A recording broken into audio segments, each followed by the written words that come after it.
Bene, in questo momento siamo in diretta 13:49 da casa. So che molti, cioè il più grande avrà 25 anni. Bene. Come media. Ecco, voglio che... Io ho l'età di mia figlia, della mia grande. Quella grande. Io apprezzo anche, fra l'altro, il look che ti sei proposto, bello sportivo, ci piace. Ci vuole un tanto. Guarda, quando ero molto giovane, non che oggi non lo sia chiaro questo, ma quando ero molto giovane andavo lì sempre in giacca e cravatta perché cercavi di darti un tono. Oggi invece non vedo l'ora di togliere immediatamente questo look pesante, ma essere solo sportivo, anche perché così stai anche molto più comodi. Bene, molti politici parlano di giovani ma pochi parlano con loro, è anche periodo di occupazioni, tu ne hai di fronte una quantità di fanciulli e di fanciulle che ti stanno guardando, che messaggio vogliamo dare?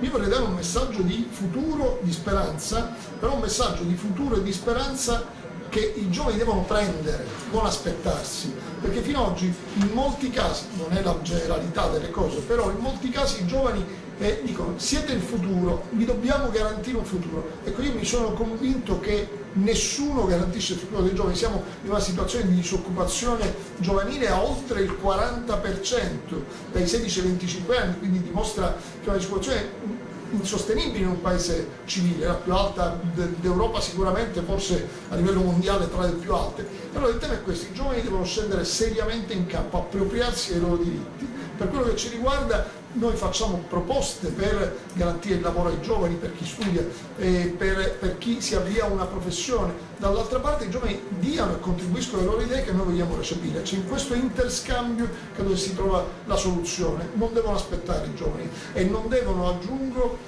pensare che la politica necessariamente sia qualcosa di lontano da una parte o di corrotto e sporco. È corrotta e sporca perché chi ci rappresenta è corrotto e sporco, ma se chi non è corrotto sta lontano, alla fine saranno sempre i corrotti che ci rappresenteranno, quindi bisogna partecipare. Vi faccio un esempio. Noi con l'Italia dei Valori abbiamo rinnovato tutta la nostra squadra dirigente. Attenzione, chiamo squadra e non classe, perché una squadra vince insieme, una classe è un'elite.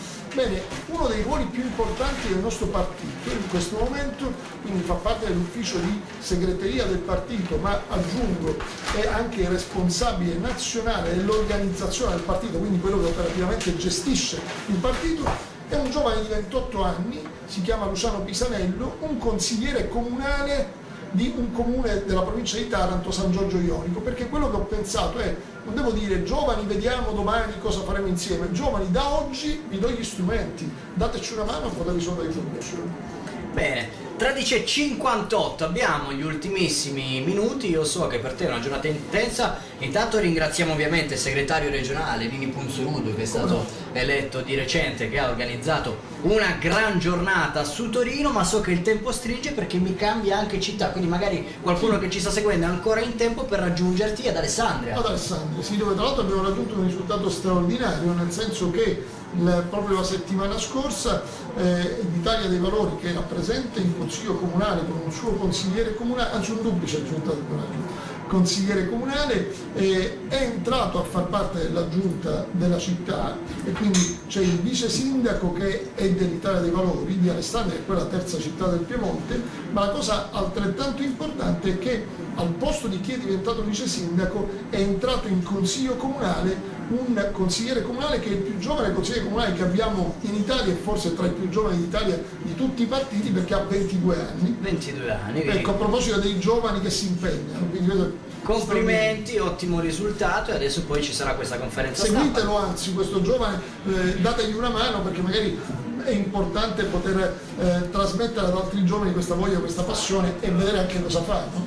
Bene, anche perché suppongo che tra primavera e prossimamente tanti altri giovani abbiano proprio la voglia di mettersi in campo, perché o i giovani si sbracciano e decidono di scendere in campo, oppure francamente la vedo dura, per cui forse è meglio assumersi la responsabilità sulle spalle e cominciare a correre. Tra l'altro i giovani corrono più veloci degli altri. Corrono. Una cosa che mi ha colpito e mi è piaciuta particolarmente è un problema che il DV ha tirato fuori degli studenti fuori sede che possono votare nella città dove studiano. Sì, cioè, anche questa è una cosa incredibile. Nel nostro paese sono l'1,5%, sono 800.000 studenti italiani che studiano in città diverse da quella di residenza.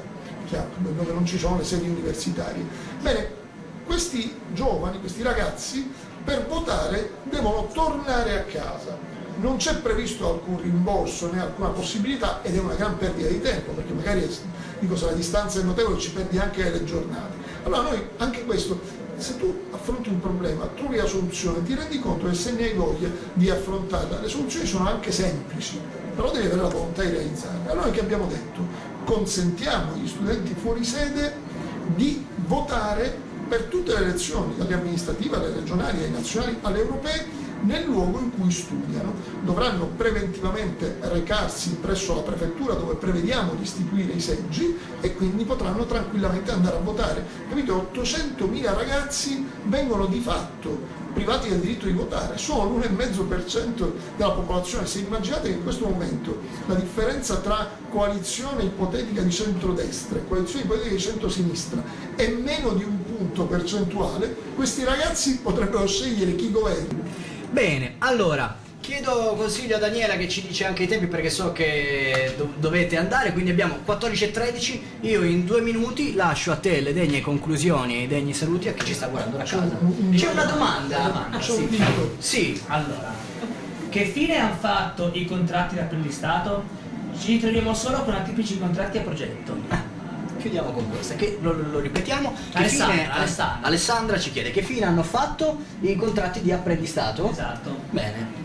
I contratti di apprendistato, come tutti gli interventi che sono stati fatti sul lavoro per favorire chiaramente la formazione vera, perché noi abbiamo buttato una marea di soldi in corsi di formazione fantasma, mentre poi quando c'è da finanziare seriamente quelli che sono stati appunto l'apprendistato, la possibilità di formare dei giovani, dei lavoratori al mondo del lavoro e delle professioni, non l'abbiamo fatto. Allora questo è il problema. Quando c'è da mettere soldi, lo mettono per favorire grandi aziende, grandi industrie o grandi speculatori. Quando c'è da togliere soldi, li tolgono da chi ne ha più bisogno, quindi in questo caso anche dai lavoratori. Quello che noi proponiamo, al contrario, è proprio ricavare i soldi, e ci sono le cassaforti, corruzione, evasione fiscale, che vanno combattute con decisione. Noi di Italia dei Valori, devo dire, abbiamo cercato di farlo già dalle nostre origini in maniera secca e decisa. Sono 120 miliardi di euro l'anno che incide l'evasione fiscale nel nostro paese. Prendere questi soldi e metterli proprio direttamente,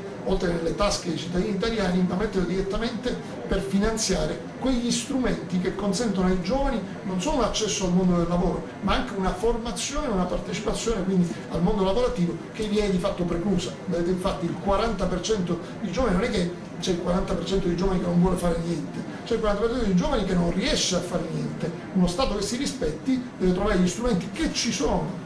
Perché io voglio spiegato perché un governo non deve lottare l'evasione fiscale o non deve andare a prendere i soldi che gli italiani che hanno evaso hanno portato in Svizzera. Gli altri paesi lo fanno, lo fa la Germania, lo fa la Svizzera, lo fa la Francia e l'ha fatto l'Inghilterra. Perché l'Italia non lo deve fare? Allora, questi sono i tempi. In una battuta, la sensazione che hai è che chi va al governo sia colpito da una malattia, che è la malattia da Palazzo Chigi, no? Per cui fino a quando stai fuori dal palazzo, Palazzo Chigi è il palazzo dove risiede il governo italiano, fino a quando sei fuori dal palazzo i problemi li conosci tutti.